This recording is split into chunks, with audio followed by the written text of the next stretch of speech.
নমস্কার, আজ আমি রান্না করে দেখাবো নুডলস।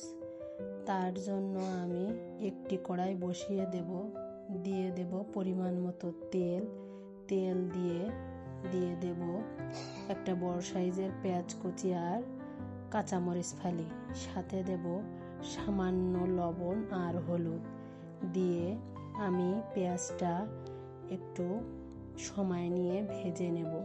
তারপর দিয়ে দেব টমেটো কুচিটাও নরম করে ভেজে সুন্দর করে না গলে আসা পর্যন্ত ভাজতে দেব।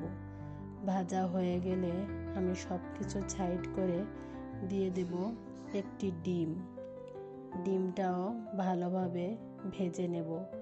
সব কিছু সুন্দর করে ভাজা হয়ে গেলে দিয়ে দেব পরিমাণ মতো গরম জল। তারপর গরম জলটা আমি ফুটতে দেব। ফুটে উঠলেই দিয়ে দেব এক প্যাকেট নুডলসটা আমি সিদ্ধ না হওয়া পর্যন্ত রান্না হতে দেব। দেখুন আমার নুডলসটা সিদ্ধ হয়ে গেছে। এবার দিয়ে দেব মশলা। নুডলসের যে মশলাটা আছে সেটা দিয়ে দেব। যারা নুডলস খেয়েছেন তারা জানেন প্যাকেটের এই নুডলসের মশলাটা অনেক টেস্টি হয় খেতে। তারপর আমি নামিয়ে নেব। দেখুন আমার রান্না রেডি। ধন্যবাদ সবাইকে। ভালো থাকবেন।